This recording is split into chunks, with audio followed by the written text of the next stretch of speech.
नमस्कार, न्यूज के इकलौते फैमिली शो न्यूज की पाठशाला में आप सभी का स्वागत है। मैं हूं सुशांत सिन्हा। ये वो पाठशाला जहां सबकी क्लास लगती है और खबर का हर चैप्टर जरा विस्तार से खोलता हूं ताकि आपको हर खबर का मास्टर बना सकूं। आज पाठशाला में आपके लिए क्या क्या लेकर आया हूं। मोदी ने गुजरात में इतिहास रचने के लिए क्या खेल किया, आज उसका चैप्टर खोलूंगा। गुजरात रिजल्ट के वो नंबर जो छत्तीसगढ़ राजस्थान में उलटफेर कर सकते हैं, आज वो नंबर बताऊंगा। भूपेश बघेल साहब हिमाचल में सरकार बनवाने गए हैं, लेकिन छत्तीसगढ़ में खेल करने वाला नंबर गुजरात रिजल्ट में दिख रहा है बॉस, उसके बारे में बताऊंगा। यूपी में डिंपल जीती, लेकिन फिर भी अखिलेश यादव क्यों परेशान होंगे, आज इसका चैप्टर भी है। बिहार में नीतीश तेजस्वी को झटके के पीछे की पूरी कहानी भी लेकर आया हूं। आज बीजेपी ओवैसी के घर लड्डू क्यों भिजवाएगी, ओवैसी के घर बीजेपी लड्डू भिजवाएगी क्यों, आज ये बताऊंगा। हिमाचल में बहुमत कांग्रेस को, लेकिन क्या सरकार बीजेपी की बनेगी, इसका चैप्टर भी है। चुनावी रिजल्ट का हिडन चैप्टर बताने वाली कंप्लीट क्लास आज आपको दिखाने वाला हूं। इसके अलावा जेलेंस्की की वो फोटो जिसे देखकर बीपी हाई हो जाएगा। मौत और बर्बादी के जिम्मेदार जेलेंस्की को हीरो किसने बना दिया, आज वो भी बताऊंगा। और आखिर में वो इस्लामिक देश जहां मुसलमानों को ही जहर दिया जा रहा है, उसका चैप्टर। लेकिन पाठशाला में सबसे पहले दिन भर की बड़ी खबरों का एक साथ रिवीजन, फिर पहला चैप्टर खोलूंगा।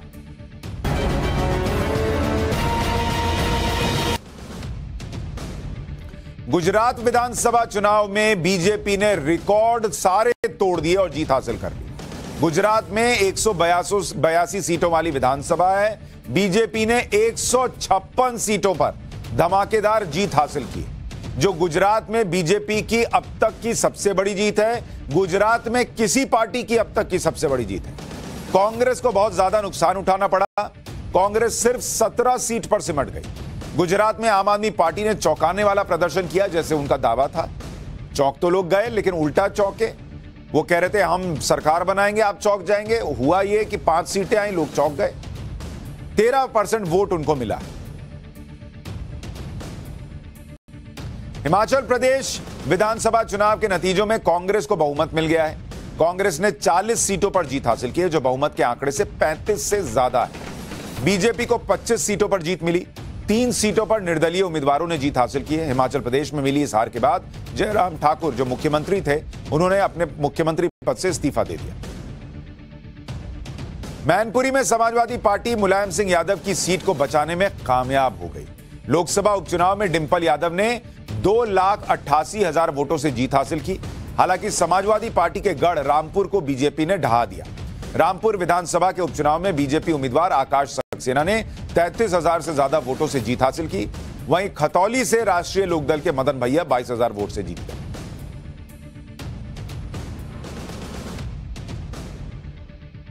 शिवपाल यादव की प्रगतिशील समाजवादी पार्टी का समाजवादी पार्टी में विलय हो गया।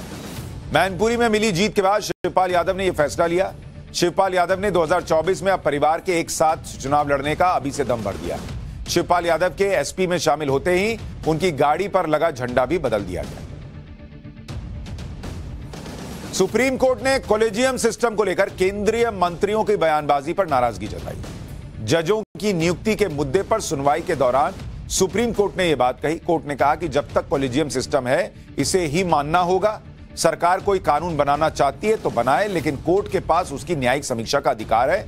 सुप्रीम कोर्ट ने यह भी कहा कि सरकार कॉलेजियम की सिफारिशें बार बार वापस भेजती है और उसके पीछे कोई ठोस वजह नहीं बताती। यूपीए चेयरपर्सन सोनिया गांधी राजस्थान के रणथंभौर पहुंच चुकी हैं। वो कल अपना जन्मदिन मनाएंगी। इस दौरान राहुल गांधी भी उनसे मुलाकात करने रणथंभौर पहुंच रहे हैं। सोनिया गांधी के जन्मदिन की वजह से कल भारत जोड़ो यात्रा को ब्रेक दिया गया है। इसके बाद बूंदी से यात्रा को फिर से शुरू किया जाएगा। माना जा रहा है कि सोनिया गांधी बूंदी में भारत जोड़ो यात्रा में शामिल हो सकती है।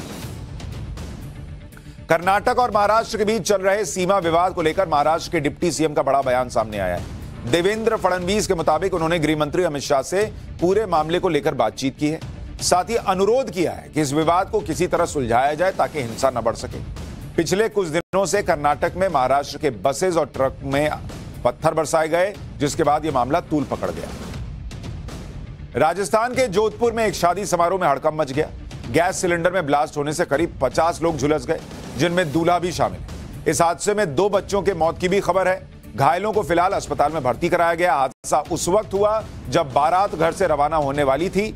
स्थानीय पुलिस के मुताबिक एक सिलेंडर से गैस लीक हो रही थी और इसके बाद 5 सिलेंडर ने आग पकड़ ली। रूस के राष्ट्रपति व्लादिमीर पुतिन ने अमेरिका का नाम लिए बिना धमकी दी है। पुतिन ने कहा है कि दुनिया के सबसे खतरनाक एटमी हथियार हमारे पास हैं, लेकिन अपनी तरफ से पहले इसका इस्तेमाल नहीं करेंगे। पुतिन ने एक टीवी प्रोग्राम के दौरान माना कि यूक्रेन के साथ चल रही जंग लंबी खिंच गई है, हालांकि रूस के हित के लिए इसे जरूरी भी बताया। दिन भर के रिवीजन के बाद पाठशाला की पहली क्लास और इसमें चुनावी रिजल्ट का हिडन चैप्टर, और आपको बताऊंगा इन चुनावों में जो हुआ वो अगले 2 साल में क्या क्या बड़े उलटफेर करने वाला है।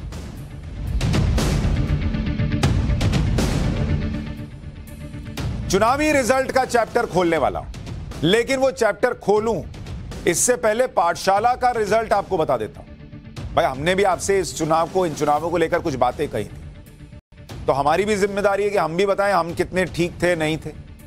मैंने इन चुनावों को लेकर पहले ही आपसे कहा था कि गुजरात में इस बात का पर शक होना ही नहीं चाहिए कि जीत किसकी होगी, वही हुआ। हिमाचल के बारे में जिस दिन सारे एग्जिट पोल कह रहे थे कि हिमाचल में सरकार बनेगी, मैंने यहीं पाठशाला में कहा था कि हिमाचल में उलटफेर हो जाए तो कोई आश्चर्य नहीं होना चाहिए, कांग्रेस आ जाए तो आश्चर्य नहीं होना चाहिए। मैनपुरी को लेकर कहा था कि शिवपाल को साधकर अखिलेश ने ठीक वक्त पर अपना कैलकुलेशन सही कर लिया, और कैसे मुलायम सिंह के निधन के बाद जो सिंपैथी वोट है वो डिंपल यादव को जीत भी दिला सकता है, लेकिन बीजेपी भी पूरा प्रयास कर रही है और अगर ये सिंपैथी वोट नहीं मिला तो खेल हो सकता है। यानी पाठशाला में जो हमने कहा वो चुनावी नतीजे में दिखा। एक बार हमारा रिपोर्ट कार्ड देखिए, फिर नेताओं के रिपोर्ट कार्ड पर आऊंगा। मोटे तौर पर वोट जो पड़ता है वो किन चीजों पर पड़ता है? आप बोलते हैं मेरे को रोटी मिल रही है कि नहीं मिल रही है? मिल रही है बॉस। अगर कपड़ा मिल रहा है कि नहीं मिल रहा है पहनने के लिए ढंग का, मकान है कि नहीं घर रहने के लिए। पिछले 9 साल से देश में सबसे तेजी से ग्रोथ करने वाला राज्य कौन है? वो है गुजरात। 9 साल से नंबर 1 पर है। तो जो राज्य विकास कर रहा है, जहां जीडीपी बेहतर हो रही है, इंडिया में नंबर 1 जीडीपी है, वहां लोग किसको वोट देंगे ये कोई तय करना या पता लगाना रॉकेट साइंस है क्या? तो कंपनियां फैक्ट्रियां ऐसे ही नहीं लग रही, और अगर लग रही हैं तो लोगों को रोजगार मिल रहा है ना भाई, रोजगार भी मिल रहा है। लोग कहेंगे नहीं नहीं तुमको नहीं चुनेंगे, तुम जाओ किसी ऐसे को मौका दो।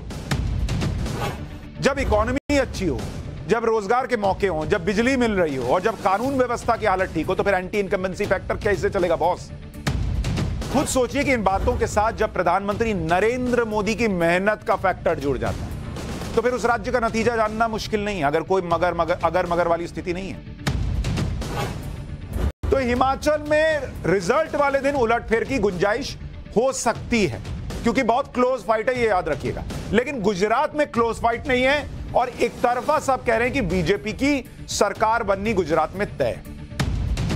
और मैंने कहा था कि अगर शिवपाल यादव कोई खेल कर देंगे तो अखिलेश के लिए बहुत मुश्किल हो जाएगा। अब हो सकता है कि अखिलेश या उनकी टीम पाठशाला देखती हो और उन्होंने ये समझ लिया कि और शिवपाल से टकराव को किनारे रखकर उस कैलकुलेशन को साध लिया।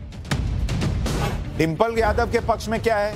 पहली बात तो यह कि मुलायम सिंह के निधन के बाद एक सिंपैथी वोट होगा जो उनके पक्ष में जा सकता है। दूसरी बात, मैनपुरी में समाजवादी पार्टी का परंपरागत 50% वोट है, कट्टर वोट, क्योंकि आप देखिए कभी भी समाजवादी पार्टी का वोट शेयर 50% से नीचे नहीं गया। तीसरी बात, शिवपाल यादव का बयान जिसमें उन्होंने कहा कि घर की बहू के साथ हैं। तो पाठशाला का ट्रैक रिकॉर्ड और हमारा स्ट्राइक रेट भी अच्छा है। हालांकि देखिए हम भी जो है एनालाइज कर सकते हैं जनता के मूड को, और जो ग्राउंड रिपोर्ट है उसके जरिए एनालाइज करके आपको एक समीकरण समझाने की कोशिश करते हैं, लेकिन वो हर बार सही हो जरूरी नहीं है। लेकिन पाठशाला में हमने जो बताया वही आज हुआ है। मैं आपको पहले दिन से कह रहा हूं कि गुजरात के नतीजे पहले से ही पब्लिक ने सेट कर दिए थे। गुजरात में तो बस ये देखना भर था कि प्रधानमंत्री नरेंद्र मोदी ने जो टारगेट सेट किया वो बीजेपी पूरा कर पाएगी या नहीं। उन्होंने कहा था ना कि भाई भूपेंद्र की जीत जो है वो नरेंद्र से बड़ी होनी चाहिए, क्योंकि जीत तो पक्की थी और सिर्फ सीटों के आंकड़े की बात थी। और नरेंद्र मोदी ये चाहते थे कि गुजरात में इस बार वो जीत मिले, और वो जीत न सिर्फ उनके 2002 के रिकॉर्ड को तोड़े बल्कि सबसे बड़ी जीत दिला दे। इस बार जो बीजेपी को सीटें आई हैं, अगर आप देखेंगे बीजेपी के लिए आंकड़ा इस बार कहां जाकर बैठ रहा है। इस बार 2022 बीजेपी का बता रहा हूं, ये गुजरात में 156 सीट है बॉस, 156। इसको कहते हैं छप्पर फाड़ जीत। 182 सीटों वाली विधानसभा में 156, कोई है ही नहीं आगे पीछे दाहिने बाएं, कहीं पलट के देखिए लोग सन्नाटे में। 2002 में यह आंकड़ा थोड़ा बहुत 2022-2002 मिलता जुलता है, लेकिन तब बीजेपी की मैक्सिमम सीटें आई थी 127। तो बीजेपी ने अपना ही रिकॉर्ड तोड़ दिया 20 साल बाद। 1985 में गुजरात में सबसे ज्यादा सीटें 149 आई थी कांग्रेस पार्टी को, उसका भी रिकॉर्ड बीजेपी ने तोड़ दिया, 156 सीट जीती। यानी सारे रिकॉर्ड ध्वस्त कर दिए नरेंद्र मोदी ने अपनी अगुवाई में। आज प्रधानमंत्री नरेंद्र मोदी ने भी इसी रिकॉर्ड तोड़ जीत की बात की। एक बार मैं आज चाहता हूं आप पहले प्रधानमंत्री को सुने, फिर मैं चुनाव का हिडन चैप्टर खोलूंगा। मैं गुजरात की जनता को भी नमन करता। चुनावों के दौरान मैंने गुजरात के भाई बहनों और युवाओं से कहा था कि इस बार नरेंद्र का रिकॉर्ड टूटना चाहिए, और मैंने वादा किया था कि भूपेंद्र नरेंद्र का रिकॉर्ड तोड़े, इसलिए नरेंद्र जी जान से मेहनत करेगा।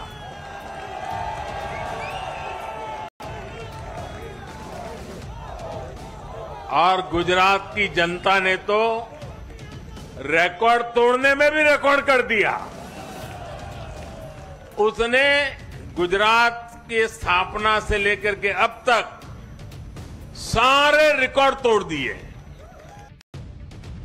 गुजरात में सारे रिकॉर्ड टूट गए, यह सच है, लेकिन वो टूटते हुए रिकॉर्ड आने वाले छत्तीसगढ़, राजस्थान चुनाव, मध्य प्रदेश चुनाव और 2024 के चुनाव के लिए क्या मैसेज दे रहे हैं, आज आपको वो समझना चाहिए। मैं गुजरात की बात तो करूंगा कि वहां क्या खेल हुआ, कैसे हुआ कि बीजेपी को अब तक की सबसे बड़ी जीत मिल गई, लेकिन गुजरात के साथ साथ जो दूसरे चुनाव हुए उनके नतीजों की ज्यादा चर्चा नहीं हो रही, जबकि उन नतीजों में भी बहुत बड़ा मैसेज है देश के लिए, और यह संदेश आने वाले 2-3 साल के हर चुनाव पर बहुत बड़ा असर डालने वाला है। तो गुजरात, हिमाचल के साथ साथ जो दूसरे उपचुनाव हुए हैं और उनसे जो बड़े मैसेज निकल रहे हैं, आज उसकी बात करना बहुत जरूरी है।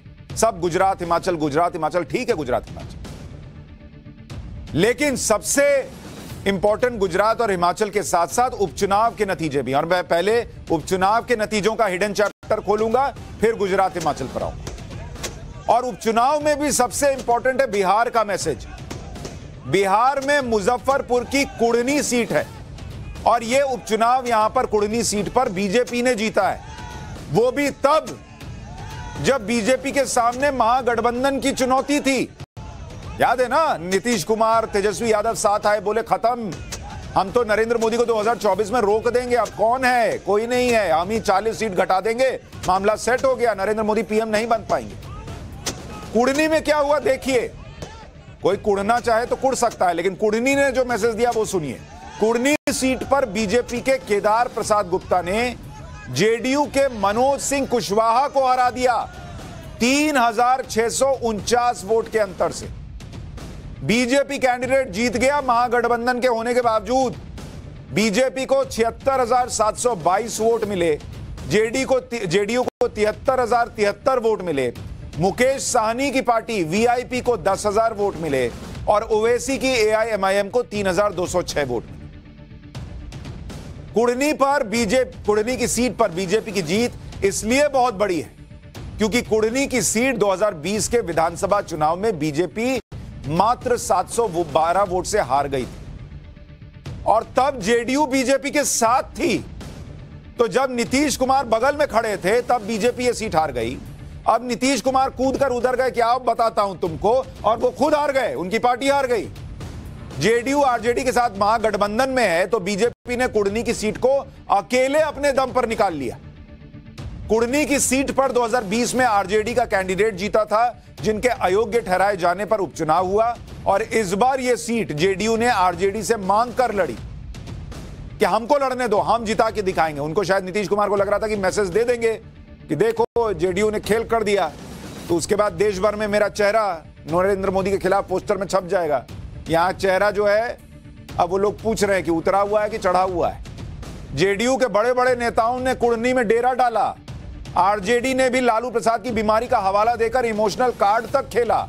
यहां तक कि मुख्यमंत्री नीतीश कुमार और डिप्टी सीएम तेजस्वी यादव ने कुड़नी में संयुक्त जनसभा की, फिर भी कुड़नी में वो जीत नहीं दिला पाए। यहां पर ओवैसी फैक्टर की बात करना भी जरूरी है, क्योंकि कुड़नी में भी ओवैसी फैक्टर ने नीतीश और तेजस्वी का खेल बिगाड़ा। जो मैं आपको कह रहा था कि बीजेपी ओवैसी साहब को लड्डू भिजवा सकती है, उसकी वजह है बिहार की कुड़नी सीट। देखिए कुड़नी में क्या खेल हुआ। इस उपचुनाव में बीजेपी को कितने वोट मिले? बीजेपी को वोट मिले 76,722 वोट, ठीक है। जेडीयू को कितने वोट मिले? जेडीयू को वोट मिले 73,073, एक मिनट, 73,073 वोट। मतलब इसको जेडीयू प्लस आरजेडी मान के चलिए, कैंडिडेट जेडीयू का इसलिए लिखा। लेकिन जो ओवैसी, असदुद्दीन ओवैसी की पार्टी है AIMIM, उसको वोट मिले 3,206 वोट। हालांकि अगर आप इस 3,206 को भी इसमें जोड़ दीजिए, इन दोनों को अगर जोड़ दीजिए तो 6 3 9 7 2 3 3 6 और 7, 76,279 वोट होता है, जो कि बीजेपी के वोट से अभी भी कम है। लेकिन अगर AIMIM कैंडिडेट नहीं उतारती तो जेडीयू और आरजेडी जो मिलकर लड़ रहे थे, हो सकता है और थोड़ा सट जाते, हो सकता है उलटफेर हो जाता। लेकिन राजनीति में इस तरह से तो काम नहीं चलता ना कि आपको जीतना है इसलिए सब लड़ना छोड़ दें। इसी तरह से आपको याद होगा कि हाल में बिहार में गोपालगंज की सीट पर उपचुनाव हुआ था, उसमें भी ओवैसी फैक्टर ने महागठबंधन का खेल बिगाड़ा। गोपालगंज में बीजेपी 1794 वोट से जीती थी। नवंबर में उपचुनाव हुआ था, बीजेपी को 70,053 वोट आए थे, आरजेडी को 68,259 और AIMIM को 12,214 वोट। अब आप नीतीश कुमार और तेजस्वी यादव भले ओवैसी साहब को कोसे, कुड़नी में कुड़े, लेकिन भाई उनकी पार्टी है, उनका लड़ने का अधिकार है, वो लड़ रहे हैं, आप भी तो मिलके लड़ रहे हैं ना। लेकिन बहुत सवाल तो यह खड़ा हो गया कि जिस बिहार में 40 लोकसभा सीट है, वहां आप उपचुनाव में बीजेपी को नहीं रोक पा रहे, और इसीलिए दम भर रहे थे कि अब तो हम साथ आ गए, नरेंद्र मोदी को 2024 में पीएम नहीं बनने देंगे। तो जब नरेंद्र मोदी के नाम पर वोट पड़ेगा 2024 में, तब इस 40 सीट पर क्या होगा, समझ जाइए। इसी तरह से यूपी के रामपुर विधानसभा उपचुनाव की बात करना भी बहुत जरूरी है। रामपुर की सीट बीजेपी ने आज तक नहीं जीती थी, लेकिन इस बार रामपुर में भी बीजेपी जीत गई। रामपुर में बीजेपी के आकाश सक्सेना को 81,432 वोट मिले। समाजवादी पार्टी के मोहम्मद आसिम रजा, जो कि आजम खान के डिस्क्वालीफाई हो जाने के बाद चुनाव लड़ रहे थे, उन्हें 47,296 वोट मिले। बीजेपी ने रामपुर की सीट 34,136 वोट के मार्जिन से जीती।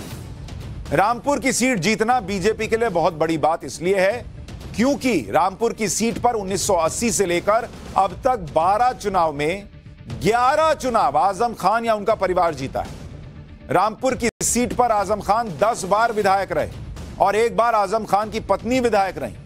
2017 और 2022 के विधानसभा चुनाव में जब यूपी में बीजेपी की लहर थी, तब भी रामपुर की सीट आजम खान ने ही जीती थी। 2022 का चुनाव रामपुर से आजम खान ने जेल से लड़ा और यह पहला चुनाव था कि आजम खान ने ना प्रचार किया, ना वोट मांगा, जेल से लड़े और जीत गए। ऐसी सीट रामपुर, और वो बीजेपी जीत गई। उपचुनाव में रामपुर की सीट पर समाजवादी पार्टी ने आजम खान के ही करीबी मोहम्मद आसिम रजा को टिकट दिया। आजम खान रामपुर की सीट पर प्रचार के दौरान कई बार भावुक हुए, यहां तक कह दिया कि धोखा मत देना, लेकिन धोखा तो हो गया बॉस। अब आप सोचिए बीजेपी कैसे एक एक करके किला ढहाती जा रही है समाजवादी पार्टी का। रामपुर गिर गया, इसी तरह से लोकसभा उपचुनाव में आपने देखा था आजमगढ़ का किला गिरा था, लेकिन मैनपुरी का किला अभी भी इंटैक्ट। मैनपुरी में समाजवादी पार्टी अपना गढ़ बचाने में कामयाब रही, तो इसका सबसे बड़ा कारण यही था कि मुलायम सिंह के न रहने का सिंपैथी वोट और शिवपाल यादव का साथ देना उनकी जीत की वजह बना। क्यों बना, यह अभी आपको नंबर में बता दूंगा। यही वजह थी कि मैनपुरी में डिंपल यादव को मुलायम सिंह यादव से भी बड़ी जीत मिल गई। अगर आप देखें कि कैसे मैनपुरी सीट समाजवादी पार्टी जीत पाई, क्योंकि मैंने ही आपको कहा था कि अगर सिंपैथी वोट मिल गया तब तो डिंपल यादव को कोई नहीं रोक पाएगा जीतने से। मैंने बोला था, कुछ लोग नाराज हैं कि मैंने कह दिया था कि कड़ा मुकाबला होता। अरे भाई, मेरा काम है बताना जो जमीनी स्थिति बन रही है। कड़ा मुकाबला हुआ, लेकिन सिंपैथी वोट एक तरफा गया, जो मैंने आपको उस दिन बताया था। तो डिंपल यादव को कितना वोट मिला? 6,18,120 वोट मिला डिंपल यादव। बीजेपी के कैंडिडेट को कितना वोट मिला? वो मिला 3,29,659 वोट, 659। जीत का अंतर अगर आप देखेंगे, जीत का अंतर यह है 2,88,461 वोट। अब आप कहेंगे ये मैं क्यों कह रहा हूं कि ये सिंपैथी वोट है जो कि डिंपल यादव को जीत दिला गया? क्योंकि 2019 में 2019 जब मुलायम सिंह यादव अपना आखिरी चुनाव लड़ रहे थे, तब जीत का अंतर था 94,389, 389। इतना जीत का मार्जिन था। अब आप बताइए, मुलायम सिंह यादव खुद 94,000 के मार्जिन से जीत रहे थे। डिंपल यादव जो वहां पर कभी लड़ी नहीं, डिंपल यादव जो खुद कन्नौज हार जाती हैं, वो आए और मुलायम सिंह यादव से ज्यादा बड़े मार्जिन से जीत जाएं, ये तो यकीन नहीं करने लायक है। भाई, मुलायम सिंह यादव से बड़ा मार्जिन कैसे? उनसे बड़ी नेता थोड़ी है। ये इसलिए हुआ क्योंकि पूरा सेंटीमेंट वोट उनकी तरफ चला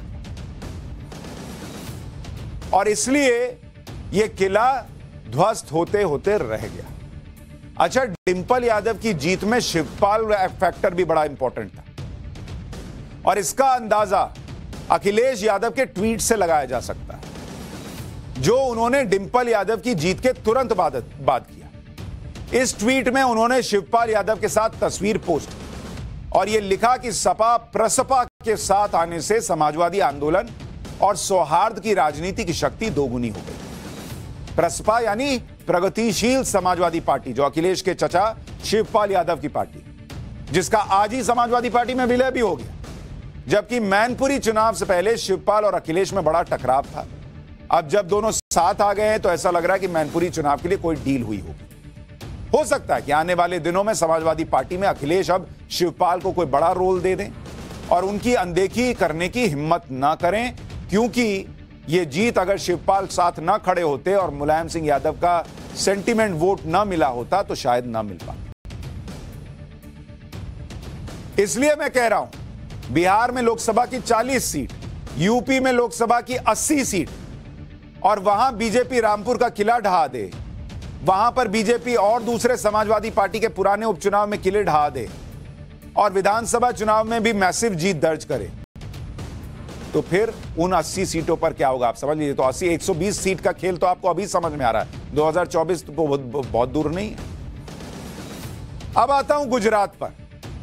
गुजरात से जो बड़ा संदेश निकल कर आया है और जो 2023 के विधानसभा चुनावों पर बड़ा असर डालेगा, वो संदेश दलित और आदिवासी वोटर को लेकर, जो गुजरात में परंपरागत तौर पर कांग्रेस का वोटर रहा है, दलित और आदिवासी।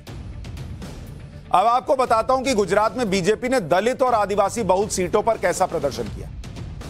दलित प्रभाव वाली 20 सीटों में बीजेपी ने 17 सीट जीती है, 20 में 17। पिछली बार बीजेपी को यहां पर 14 सीट मिली थी, इस बार कांग्रेस को 3 मिली हैं, जबकि पिछली बार कांग्रेस को 5 मिली। तो बीजेपी ने दलित प्रभाव वाली सीटों पर अपना प्रभाव बढ़ा लिया। इतना ही नहीं, आदिवासी प्रभाव वाली 32 सीटों में बीजेपी ने 28 जीत ली, जो कि पिछली बार के 14 सीटों से 14 ज्यादा है। मतलब आदिवासी सीट पर बीजेपी ने अपना परफॉर्मेंस डबल कर लिया गुजरात में। इस बार कांग्रेस को 3 सीट मिली है, जबकि पिछली बार कांग्रेस को 15 सीट यहां पर मिली थी आदिवासी बहुल इलाकों में। तो बीजेपी ने जो मैसेज दिया एक आदिवासी महिला को राष्ट्रपति बनाकर, बीजेपी ने आदिवासी समाज के लिए जो काम किया, जो मैंने आपको एक दिन पाठशाला में बताया था, उसका इंपैक्ट दिख रहा है जमीन पर। जो मैं कह रहा हूं ना, नरेंद्र मोदी 1 मिनट में काम नहीं होता बॉस। ये आदमी जितनी मेहनत करते हैं, जितना दिमाग लगाते हैं, जो समीकरण बैठाते हैं, जो कैलकुलेशन करते हैं, वो 1 दिन का नहीं होता। और वो इंपैक्ट जमीन पर दिखता है कि आप देखिए ना, आदिवासी इलाके में सीट डबल। गुजरात में दलित प्रभाव वाली सीटों पर वोट प्रतिशत देखिए, बीजेपी को 56% वोट मिल रहा है, कांग्रेस को 27%, आधे से भी कम, और आम आदमी पार्टी को 15%। गुजरात में आदिवासी प्रभाव वाली सीटों पर वोट प्रतिशत देखिए, बीजेपी को 48% वोट मिल रहा है, कांग्रेस को 23%, यहां भी आधे से कम, और आम आदमी पार्टी को 22%। यानी बीजेपी का वोट प्रतिशत तो है ही वहां पर। जो लोग कांग्रेस के साथ थे वो छिटक कर या तो बीजेपी में गए या आम आदमी पार्टी में आ गए। अब अगर आप अगले साल होने वाले विधानसभा चुनावों को देखें और ये जो दलित और आदिवासी वोट फैक्टर है, इसको कन्वर्ट करें उनके नतीजों के प्रभाव में, तो राजस्थान, छत्तीसगढ़ और मध्य प्रदेश के अहम चुनाव हैं। इनमें 2 राज्यों में कांग्रेस की सरकार है और मध्य प्रदेश में कांग्रेस मजबूत विपक्ष की स्थिति में। अब अगर इन आंकड़ों को दलित और आदिवासी फैक्टर अगर आप देखें, इस फैक्टर को अगर आप देखें, राजस्थान में अगर आप देखेंगे, राजस्थान के अंदर SC ST के लिए जो आरक्षित सीटें हैं वो हैं 59 सीट SC ST के लिए आरक्षित, शेड्यूल कास्ट, शेड्यूल ट्राइब। 2018 में बीजेपी को इन 59 में से 21 सीट मिली थी, 21 सीट। मध्य प्रदेश, एमपी के लिहाज से देखिएगा, यहां पर SC ST वाली सीटें हैं 82 सीट, और बीजेपी को यहां पर मिली थी 33। अब आप देखिए छत्तीसगढ़ में SC ST वाली सीटें, आदिवासी बहुल और दलित समाज के लिए, यहां पर सीट है 39। ये 39 सीट है छत्तीसगढ़ के अंदर, और इसमें बीजेपी को मिली थी कितनी? 6 सीट, 6। कुल मिलाकर इन 3 राज्यों में अगर आप देखेंगे, इन तीनों राज्यों को अगर आप जोड़ दीजिए, तो दलित और आदिवासियों के लिए 180 सीट आरक्षित है, 180 सीट, और बीजेपी इसमें से 120 पर हारी थी। 120 सीट बीजेपी हार गई थी। तो जिस तरह से गुजरात में ट्राइबल बेल्ट में बीजेपी ने अपना परफॉर्मेंस बेहतर किया है, दलित सीटों पर अपना परफॉर्मेंस बेहतर किया है, ये 120 सीटें बीजेपी के लिए की फैक्टर हो सकती हैं छत्तीसगढ़, MP और राजस्थान के आने वाले चुनाव।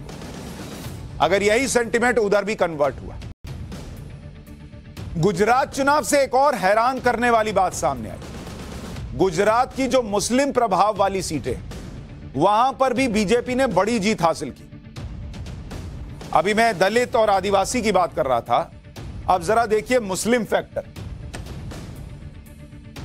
मुस्लिम फैक्टर गुजरात का,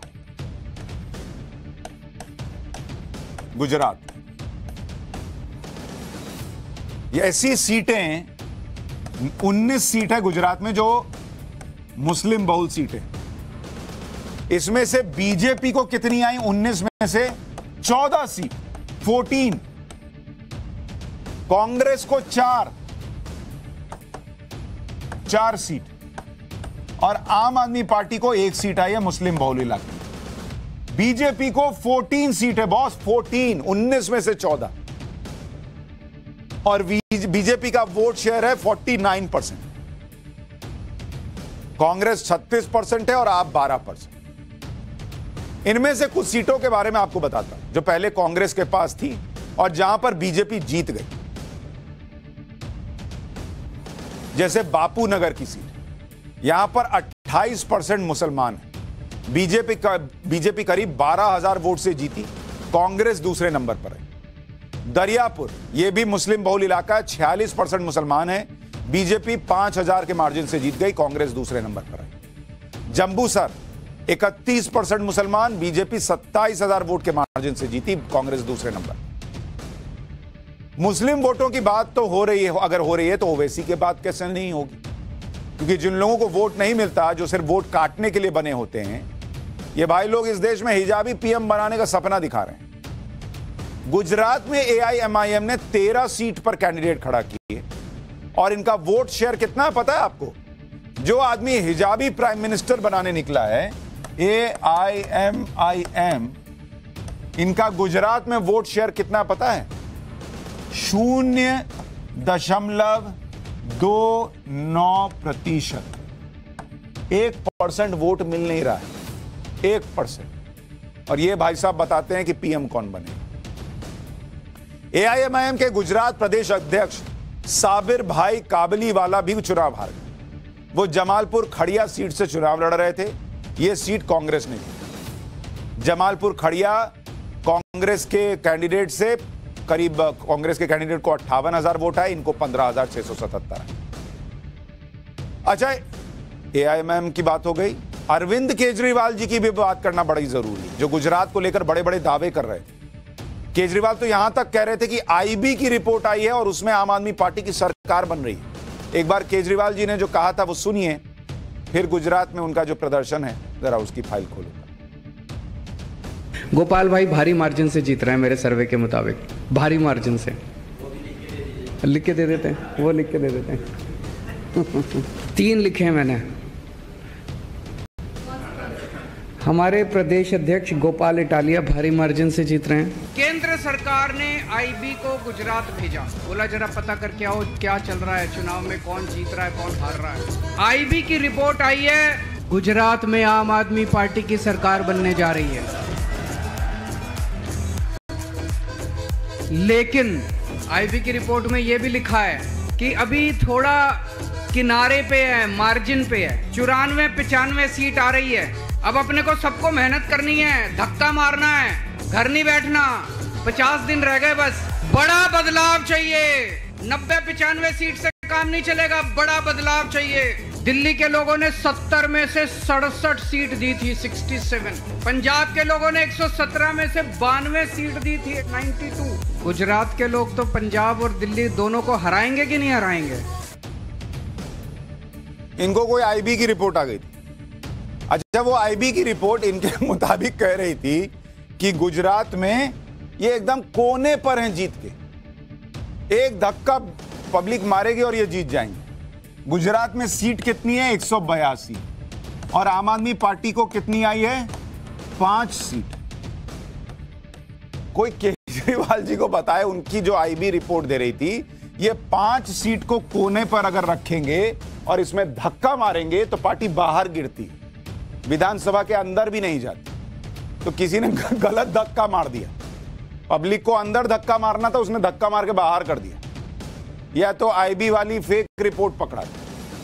ये वैसे हो गया, अरविंद केजरीवाल जो दावे कर रहे थे 5 सीट आई है और सरकार बनाने का दावा, ये वैसे है कि जेब में 100 रुपया पड़ा है और कह रहे हैं मैं बंगला खरीद लूंगा, बस मेरे पास जो है वो 99,99,999 रुपए कम, वरना मैं 1 करोड़ से ज्यादा का बंगला खरीद, बस थोड़ा सा कम रह गया। थोड़ा ही से तो कम है भाई, बताइए। 5 सीट। गुजरात में आम आदमी पार्टी का परफॉर्मेंस क्या रहा, यह भी आपको बताता हूं। दावा क्या था कि बहुमत लाएंगे, आई है इनकी 5 सीट मात्र।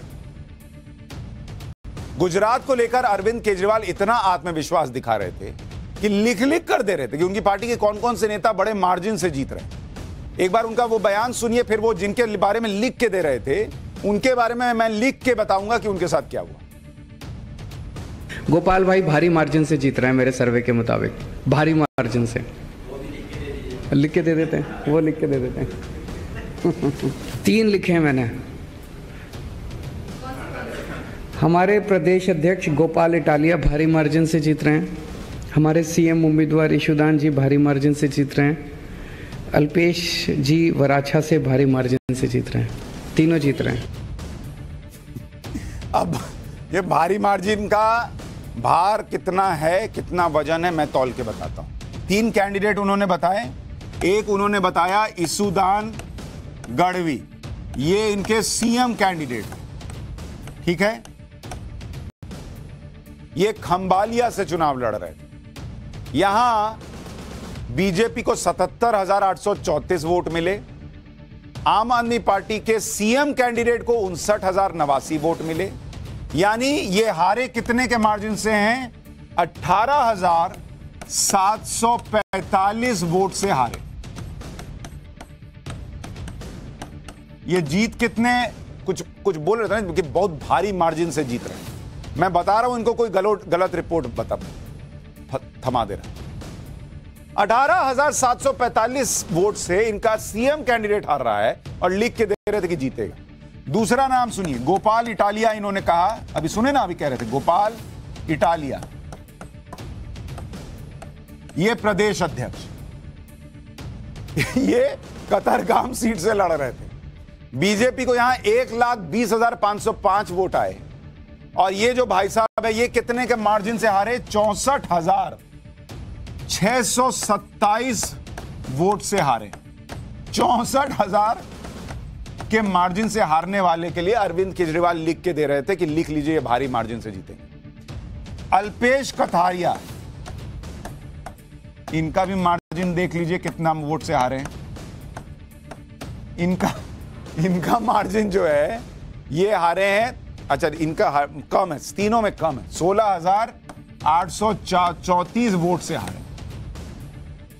तो एक ऐसे ही चर्चा ये चल रही है कि अरविंद केजरीवाल इतना कागज पे लिख के दिए हैं, जो कि अब तो गुजरात में वेस्ट हो गया, तो वो जो है वो चना और मूंगफली बेचने वाले वो कागज इस्तेमाल कर रहा है। वो खाने के बाद लोग झाड़ रहा है तो देख रहा है अंदर लिखा हुआ कितनी सीट किसको आई। तो खाइए भी और मजा भी लीजिए पढ़ के। अब जो अरविंद केजरीवाल चुनाव से पहले गुजरात में बहुमत लाने और सरकार बनाने का दावा कर रहे थे, नतीजों के बाद अपने काडर को यह कह रहे हैं, खुश कर रहे हैं कि गुजरात ने तो आम आदमी पार्टी को राष्ट्रीय पार्टी बना दिया और उन्हें गुजरात में 40 लाख से ज्यादा वोट मिले। तो यह ऑप्टिमिस्ट होना होता है, यह अच्छी बात है। एक नेता के तौर पर, एक पॉलिटिकल पार्टी के तौर पर यह उत्साह कार्यकर्ताओं में उनको बढ़ते रहना चाहिए। लेकिन हर बार लिख के देना, हर बार कोई रिपोर्ट बता देना कि आ गई हम जीत रहे हैं, यह कई बार बैकफायर करता। अगली बार बोलेंगे ना तो लोग विश्वास नहीं करेंगे। जीत भी रहे होंगे तो लोग सोचेंगे अच्छा ये तो झूठ बोलते हैं, ये तो ऐसे हवा में बोलते हैं, और वोट कम हो जाए। शेर आया शेर आया वाली हालत पॉलिटिक्स में भी नहीं चलती। मेहनत करते हैं, ये वाला काम गड़बड़ करते हैं। गुजरात में बीजेपी को रिकॉर्ड जीत के साथ फिर से राज मिल गया। लेकिन हिमाचल प्रदेश की भी बात करूंगा, बीजेपी वहां रिवाज तोड़ नहीं सकी। जो रिवाज हर 5 साल से सत्ता बदलने का रहा है हिमाचल में कांग्रेस को बहुमत मिल गया और बीजेपी की सत्ता चली गई। कुल सीटें हिमाचल के अंदर अगर आप देखेंगे, हिमाचल प्रदेश, हिमाचल, यहां कुल सीट है 68 सीट। कांग्रेस को कितनी आई? 40। पिछली बार इनकी कितनी सीट थी? 21, तो 19 सीट बढ़ गई। बीजेपी को कितनी सीट आई? 25। इनकी पिछले बार थी 44, तो इनकी घट गई।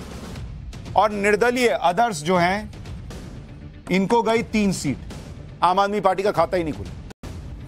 हिमाचल में बीजेपी वापसी नहीं कर पाई, वो भी तब जब बीजेपी अध्यक्ष जेपी नड्डा खुद हिमाचल से हैं। हालांकि जेपी नड्डा के इलाके बिलासपुर में बीजेपी सभी सीटों पर जीत गई। और यह भी बड़ी बात है कि हिमाचल में बीजेपी और कांग्रेस के बीच वोट शेयर का अंतर मात्र 1% का है। यही बात आज प्रधानमंत्री नरेंद्र मोदी भी कह रहे थे कि बीजेपी भले वहां पर अंतर जो है सीट का, उसका इतिहास नहीं बदल पाई, लेकिन वोट शेयर का इतिहास उसने बदल दिया। अगर आप कांग्रेस को देखेंगे, कांग्रेस का वोट शेयर कितना रहा इस बार? 43.9% वोट मिला है कांग्रेस पार्टी को हिमाचल में, और बीजेपी को मिला है 43%। तो अगर आप देखेंगे तो 0.9% वोट शेयर का मात्र फर्क है, 0.9%। कांग्रेस को 18,52,504 वोट मिले हैं। कुल वोट देखिए कांग्रेस का, कुल वोट 18,52,504 वोट कांग्रेस को मिले हिमाचल में, और बीजेपी को कितने वोट मिले? देखिए 18,14,530 वोट। देख रहे हैं, मात्र कुछ हजार वोट का फर्क है। 37,974 वोट का अंतर है दोनों के बीच में, मात्र 37,974। नहीं, ये कुछ गलत है, 37 है, सॉरी, 37 के मान लीजिए भाई, उसी के आसपास है। 37,000 वोट का अंतर, और इतने ही वोट के मार्जिन में कांग्रेस की 40 आ गई, बीजेपी की 25 आ गई। तो सोचिए जीत का मार्जिन कितना कम रहा हो। और ये बराबरी करना उस प्रदेश में जहां पर हर बार सरकार बदलने, वोट परसेंट का मार्जिन 7, 8, 10% रहने का रिवाज रहा है, ये भी बड़ी बात है। हालांकि हिमाचल में बहुमत तो कांग्रेस को मिला है, लेकिन क्या वहां सरकार बीजेपी की फिर से बन सकती है? ये भी अटकलें चल रही हैं, क्योंकि कांग्रेस के अंदर बहुत हलचल है और घबराहट साफ दिख रही है। जब हिमाचल के पूरे नतीजे भी नहीं आए थे, तब से ही कांग्रेस एक्टिव हो गई। कहा जा रहा है कि कांग्रेस अपने विधायकों को छत्तीसगढ़ या राजस्थान भेज सकती है, यानी हिमाचल में उलटफेर की संभावना भी कांग्रेस को दिख रही है, जिसकी वजह से वही रिजॉर्ट पॉलिटिक्स फिर से शुरू होती दिख रही है, जो रिजॉर्ट पॉलिटिक्स हम दूसरे कई राज्यों में देख चुके हैं, और जिसमें कई बार ऐसा हुआ है कि कांग्रेस के हाथ से जीती हुई बाजी निकल गई। हिमाचल में कांग्रेस ने सीएम पद का कोई चेहरा आगे नहीं किया था, इसलिए अगला सीएम कौन होगा इस पर कांग्रेस माथापच्ची कर रही है, और इसी को लेकर लड़ाई भी चल रही है। कुछ का अटकलें ऐसी भी चल रही हैं कि इसी लड़ाई में हो सकता है कांग्रेस के कुछ विधायक टूट जाए, और ऐसा ना हो कि बीजेपी सरकार बना ले, मतलब चुनाव में बहुमत कांग्रेस को आए और सरकार बीजेपी की बन जाए। हालांकि अभी दूर की बात, क्योंकि हिमाचल प्रदेश कांग्रेस में ही सीएम पद के कई दावेदार उभरने लगे। वहां की प्रदेश अध्यक्ष और पूर्व सीएम वीरभद्र सिंह की पत्नी प्रतिभा सिंह ने इशारों में अपने परिवार की दावेदारी जाहिर कर दी। We have to sit down with the legislatures. बैठ के उनसे बातचीत की जाएगी, चर्चा की जाएगी, वो क्या कहते हैं, क्या उनका मानना है, क्या चाहते हैं, वो हाईकमांड तक पहुंचाई जाएगी और हाईकमांड इस पर फैसला लेगी। Do you want the legacy of Veerbhadra Singh should be carried forward? That can never be stopped. उनकी जो लेगेसी है वो आगे चलती जाएगी, और जिस तरीके से उन्होंने भी पार्टी के लिए और प्रदेश के लिए काम किया, हम भी उसी भावना से हिमाचल प्रदेश की सेवा करेंगे। तो कांग्रेस पार्टी सरकार बनाएगी, हिमाचल में नहीं, इस पे नजर रहेगी। आंकड़े तो कह रहे बनाना चाहिए, लेकिन अंदर ही माथापच्ची और माथा फोड़ी ना हो जाए, उस पर नजर रहेगी। लेकिन गुजरात, हिमाचल और उपचुनाव के नतीजों पर जो हमने कहा, वो वैसा का वैसा उतरा, और उसके हिडन चैप्टर को आपके सामने रखकर हमने ये समझाने की कोशिश की कि आपको बड़ी तस्वीर नजर आए, देश के लिहाज से, 2024 के लिहाज से और आने वाले विधानसभा चुनाव के लिहाज से। पाठशाला में अब उस शख्स का चैप्टर जिसने दुनिया को बर्बादी दी, लाखों लोगों की जान संकट में डाल दी, लेकिन उसे विलन कहने की बजाय हीरो बताया जा रहा है।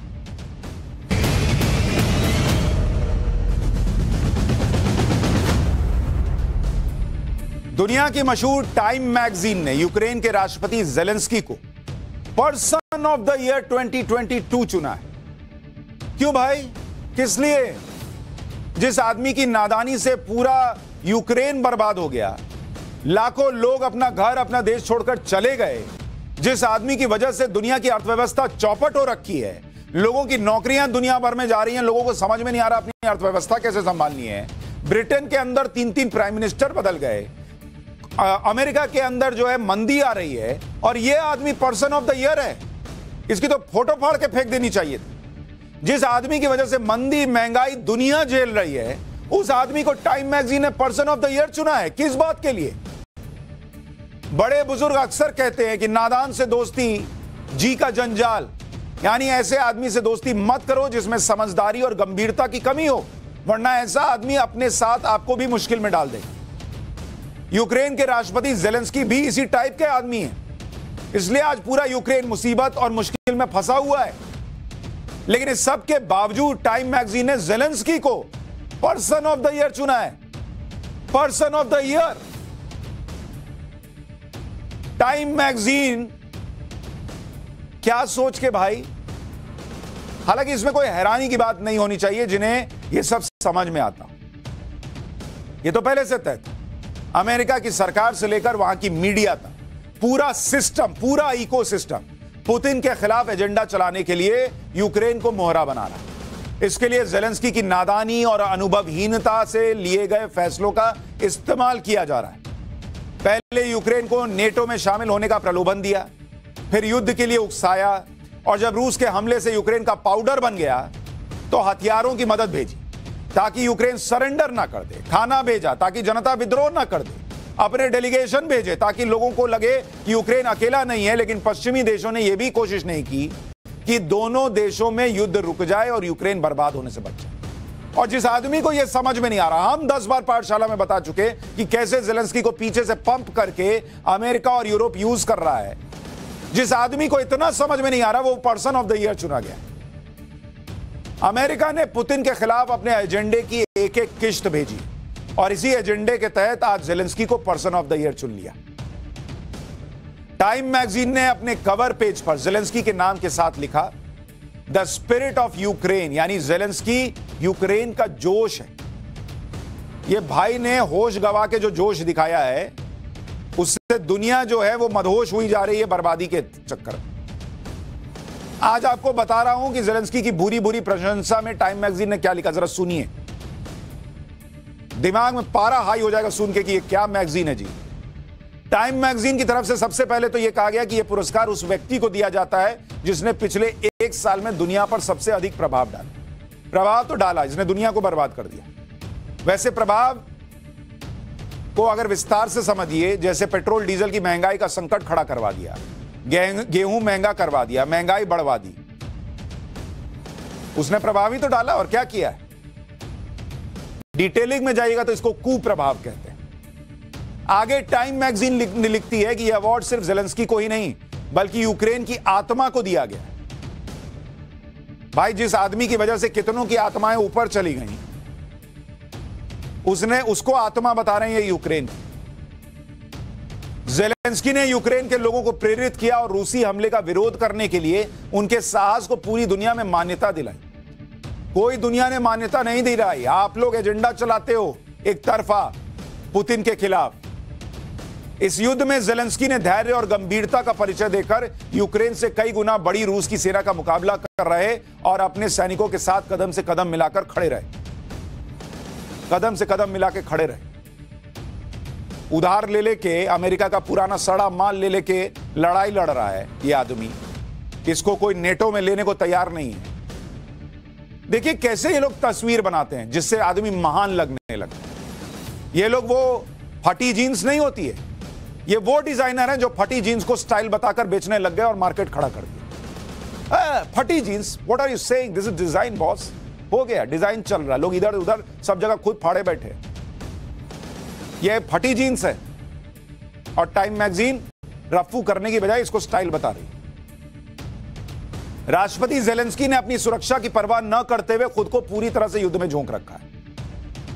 लेकिन पश्चिमी मीडिया यह नहीं बताता कि ज़ेलेंस्की की नादानी भरे फैसलों की वजह से आज यूक्रेन की क्या स्थिति है। मैं बताता हूं।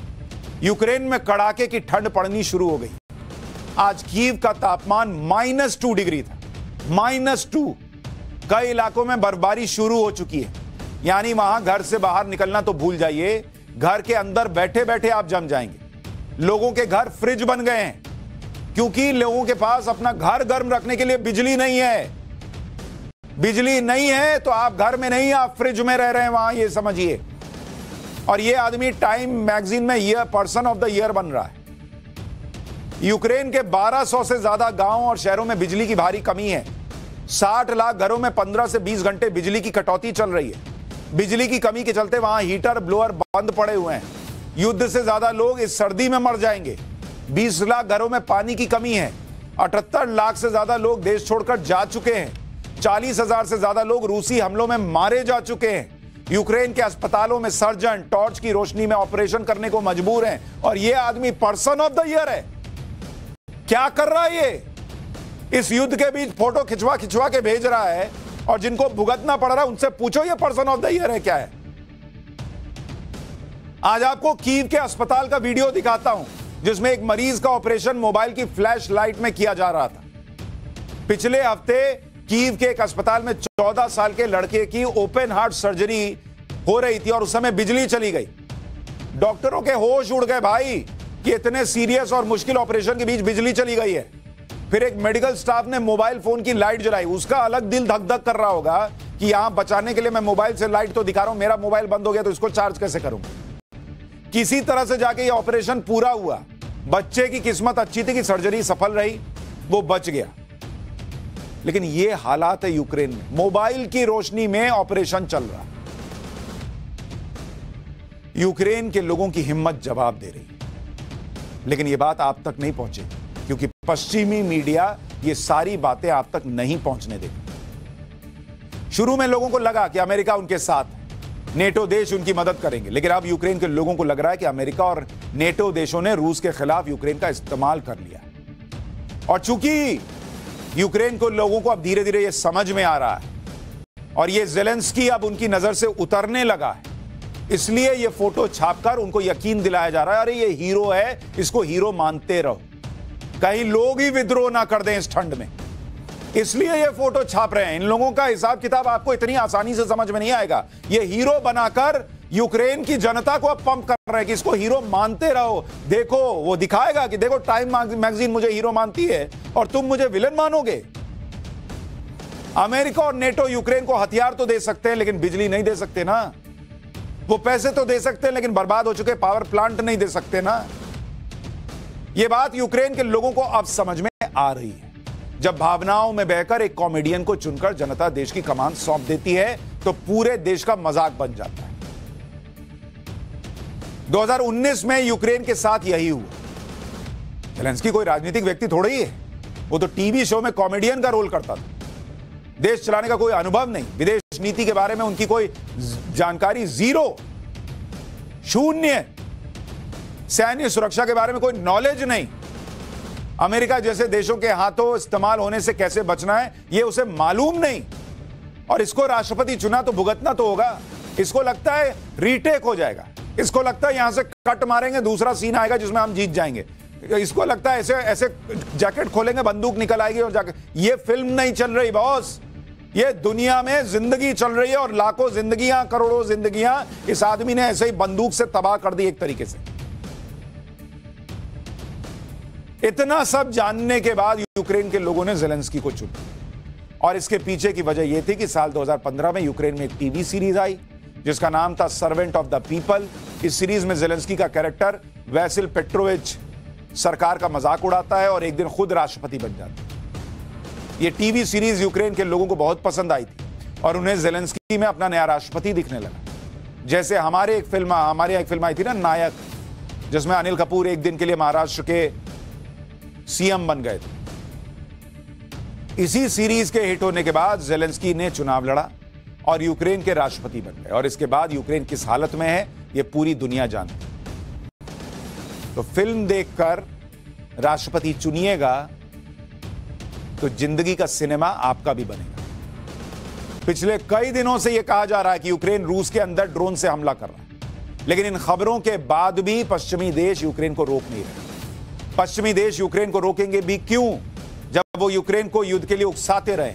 लेकिन यह समझना होगा कि जब यूक्रेन ने रूस की क्रीमिया में पुल उड़ाया था तो रूस ने कैसे मिसाइल और फिर ड्रोन अटैक करके यूक्रेन के पूरे पावर सिस्टम को ठप कर दिया, जिसकी वजह से आज तक यूक्रेन में बिजली पानी का संकट है। फिर भी अगर ज़ेलेंस्की को समझ नहीं आ रहा उसे मजा आ रहा है टाइम मैगजीन में अपनी फोटो छपवा कर, तो बॉस यूक्रेन का कुछ नहीं हो सकता।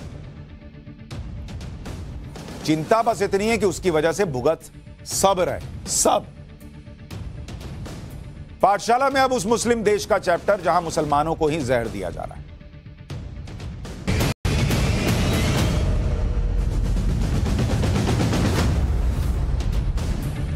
इस्लामिक देशों में इन दिनों जो हो रहा है, आज उसके बारे में आपको बताना चाहता हूं। खासकर ईरान में जो हो रहा है उसके बारे में बात करना बहुत जरूरी है।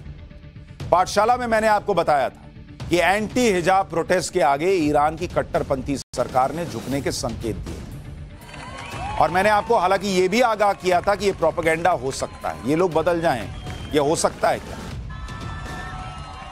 और आखिरकार वो ईरान का प्रोपेगेंडा ही निकला। हकीकत तो यह है कि ईरान में प्रदर्शन को दबाने के लिए फांसी देने की शुरुआत हो चुकी है। वहां कट्टरपंथियों के खिलाफ प्रदर्शनकारी छात्रों को जहर तक दिया जा रहा है। ईरान की ही तरह एक और मुस्लिम देश है इंडोनेशिया, जहां लोकतंत्र भी है, लेकिन जहां सरकार ऐसे फैसले ले रही है जिसके बाद सवाल खड़े हो रहे हैं कि क्या इंडोनेशिया भी ईरान की राह पर चल रहा है? क्या इंडोनेशिया में भी मॉरल पुलिसिंग शुरू हो गई? पहले आपको ईरान की कट्टरपंथी सरकार के यू टर्न के बारे में बताता हूं। ईरान में सितंबर से बहुत बड़ा प्रोटेस्ट हो रहा है। हिजाब ठीक से न पहनने पर महसा अमीनी नाम की लड़की की मौत हुई थी, जिसके बाद एंटी हिजाब प्रोटेस्ट शुरू हुआ ईरान में, ये आपको बताया था। कुछ दिन पहले ईरान की सरकार ने प्रदर्शनकारियों के आगे झुकने का संकेत दिया था, लेकिन सरकार की मंशा कुछ और ही थी। वो सिर्फ प्रदर्शनकारियों को बहका रही थी। मैंने आपको उस दिन भी कहा था कि हो सकता है ये आक्रोश ठंडा करने, ये मोमेंटम तोड़ने का एक जरिया, और वही निकला। इसी बीच ईरान में आज एंटी हिजाब प्रदर्शन में शामिल एक प्रदर्शनकारी को फांसी दे दी गई। प्रदर्शन शुरू होने के बाद किसी प्रदर्शनकारी को फांसी का यह पहला मामला है। जिस प्रदर्शनकारी को फांसी दी गई उसका नाम मोहसेन शेखरी है। 23 साल के मोहसेन पर आरोप था कि 25 सितंबर को तेहरान में प्रदर्शन के दौरान मोहसेन शेखरी ने एक सड़क को ब्लॉक कर दिया था और ईरान रेवोल्यूशनरी गार्ड पर चाकू से हमला किया था, जिससे गार्ड घायल हो गया था। तेहरान की कोर्ट ने अपने फैसले में कहा कि शेखरी को हत्या की कोशिश, आतंक पैदा करने और सुरक्षा को बिगाड़ने का दोषी पाया गया, जिसके बाद आज सुबह फांसी दे दी गई। यह है ईरान का असली चेहरा, जिस पर प्रदर्शनकारियों के खून के दाग लगे हुए हैं। घंटी बज गई। लेकिन अभी आपको यह बता नहीं पाया कि कैसे